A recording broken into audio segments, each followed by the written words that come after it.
É possível arquear a sobrancelha somente com Botox? Olá, eu sou a doutora Karen, trabalho com harmonização facial. Se você não é inscrito aqui no canal, se inscreve e ativa o sininho para receber as notificações. É muito comum, gente, quando um paciente ele quer fazer Botox, ele vira à clínica e pensar assim, ah não, eu quero a minha sobrancelha bem elevada. Tem alguns pacientes que gostam da sobrancelha bem elevada. E aí eu já te digo de antemão, é possível ter uma sobrancelha muito arqueada só com Botox? Depende, vai depender da sua anatomia. Às vezes isso é bem complexo explicar para o paciente, porque como ele pipoca um monte de informação por aí dizendo que o Botox ele vai arquear a sobrancelha, ele de fato acredita que vai arquear. Só que dependendo da anatomia dessa pessoa e como ela faz esse arqueamento, nem sempre é possível. Então vai existir uma limitação. E aí eu costumo dizer, o Botox ele é bom, mas ele não é tudo. Né? Esse arqueamento natural que às vezes uma pessoa tem quando faz Botox é da anatomia dela. E a outra pessoa que não consegue arquear tanto, aí é uma anatomia diferente. Infelizmente, aí eu brinco, né? Aí você tem que bater um papo com Deus para verificar ali o porquê que você não teve essa sobrancelha arqueada como você gostaria e que nem sempre o Botox vai conseguir fazer isso por você. Vai, olha pra cima, os dois. Reparem, gente, que essa sobrancelha dela, naturalmente, sem o Botox, eu acho que eu tenho antes dela que vou cortar só a testinha e colocar. Levanta mais. O que que acontece? Eu posso aplicar aqui, mas ela não quer. Ela nunca quis, né, Milena? Aplicar aqui para que essa sobrancelha fique igual a essa. Porque eu não tenho, com a toxina, como aumentar essa aqui para ficar igual a essa. Somente aplicar a toxina aqui para essa ficar igual a essa, entendeu? E aí eu vou explicar melhor depois. Então vamos lá, existem técnicas, por exemplo, nos pés de galinha. Quando a gente faz a aplicação aqui, existe um teste que é feito quando você contrai o olho. Quando você contrai o olho, tem algumas pessoas que contraem, a sobrancelha desce bastante. Então, nessa contração, quando a gente aplica o Botox aqui nessa região, eu vou relaxar, você concorda?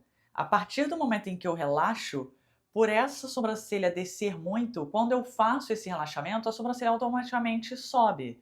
Porque se ele está contraindo muito, na hora que eu relaxo, ele vai ter ali uma certa elevação, tá? Então, às vezes, quanto mais caidinho, quando a gente aplica, mais essa elevação tem sucesso. Agora, uma pessoa que quando força não desce a sobrancelha, né? Tem pessoas que não adianta, forçam aqui, até aparecem rugas, mas a sobrancelha, ela na hora de contrair, ela não desce muito. E aí, beleza, ah tá, mas então eu não vou ter esse arqueamento. Você até vai, mas muito pouco.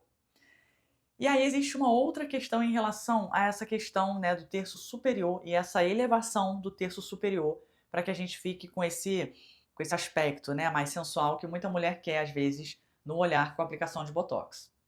Muitas das vezes, quando isso não é possível, a gente faz a aplicação de ácido hialurônico, aí já não é mais botox, a história é outra. A gente aplica aqui, faz a aplicação, geralmente eu faço até de bioestimuladores de colágeno nessa região, para ir promovendo, né, essa elevação sutil. Então, geralmente, quando a gente reestrutura essa área, a gente eleva de forma sutil isso aqui.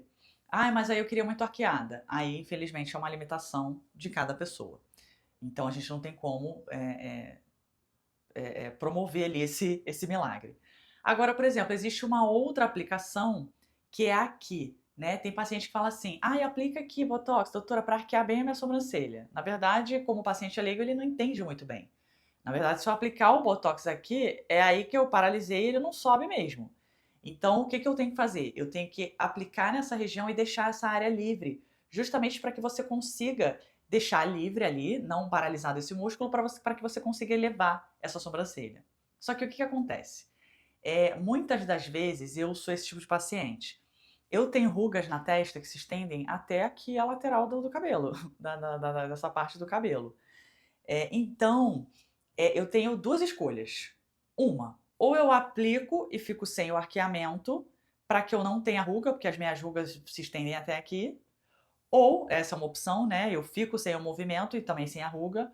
Ou eu aplico somente aqui nessa região, para eu ter a prevenção da formação dessas rugas daqui do meio, e deixo essa área totalmente livre, para que eu consiga arquear e ficar aquele arqueamento mais exagerado, que tem mulheres que gostam bastante. Mas aí você vai ter um monte de formação de ruga aqui, principalmente se você tem a testa que forma muita ruga. E aí, é muito comum o paciente falar o seguinte, por exemplo, há alguns anos atrás, quando eu aplicava Botox, a pessoa fala, né, mas engraçado, quando eu aplicava na outra doutora, eu não tinha essas rugas aqui, não formava quando eu aplicava Botox, mas agora tá formando. Então, gente, o envelhecimento ele vem, a pele vai ficando frágil, sem colágeno, e inevitavelmente a gente começa a formar ruga aqui. Então, às vezes, de um ano para o outro, principalmente quando quando a gente vai perdendo colágeno, né, que é ladeira abaixo. A gente vai perdendo colágeno de forma abrupta. Então, a pele fica enfraquecida, fina, e aí a gente começa a realmente formar ruga, principalmente aqui, que é exatamente onde a gente não pode aplicar Botox. Porque se eu aplicar Botox aqui, né, nessa região, para tirar essas rugas, eu ocasiono no paciente uma ptose palpebral. Então, eu não posso fazer isso, tá? Mas assim, existe essas aplicações que a gente consegue ali ter uma certa elevação, mas aí existe essa limitação anatômica de cada pessoa. Então, quando você for no profissional e vê que ele não consegue arquear muito a sua sobrancelha, muitas das vezes você pensa: ah, não, esse profissional é ruim, ele não conseguiu fazer esse arqueamento igual o da minha amiga. É porque cada pessoa é individual. Ela tem uma anatomia, né, propícia para que esse arqueamento fique legal. Em contrapartida, outras pessoas, infelizmente, não conseguem, tá? Existe uma opção de fazer o Ultraformer para você aumentar isso aqui e dar um arqueamento legal e fica lindo. Mas você tem que fazer a cada 4 meses, porque sai rápido, tá? Cada 4, 5 mesmo, 5 meses. Na mesma aplicação que você vai fazer do Botox, no mesmo momento, você pode fazer o Ultraformer. Faz o Ultraformer primeiro e a aplicação de Botox logo em seguida. E aí é uma das formas de você conseguir abrir o olhar e ter essa elevação. Uma outra pergunta é: ah, beleza, eu consigo fazer fio de PDO, aquele fio que faz o Fox Eyes? Gente, isso vai durar o quê? 15 dias, um mês? Né? Dura muito pouco tempo, a não ser que você fique fazendo com muita frequência para que você consiga manter ali isso elevado. Então, nem sempre isso é possível. Existe também uma outra opção de fazer o laser de CO2 hybrid aqui, né, que você vai fazendo para você poder fazer em um modo, né, em um parâmetro específico só aqui nessa região para você contrair essa pelinha daqui e você fazer esse arqueamento sutil. É possível também, tá? Mas, infelizmente, se você tem uma anatomia ali limitada, se você não tem esse arqueamento realmente natural, é difícil você depender só do Botox. E aí muitos pacientes acabam se frustrando. Bom, é isso. Espero que tenham gostado do vídeo. Se tiver alguma dúvida, comenta aqui embaixo. Se tiver dicas de mais temas também, comenta aqui que quem sabe eu não faça com o tema que foi indicado o meu próximo vídeo. É isso. Um beijo e tchau.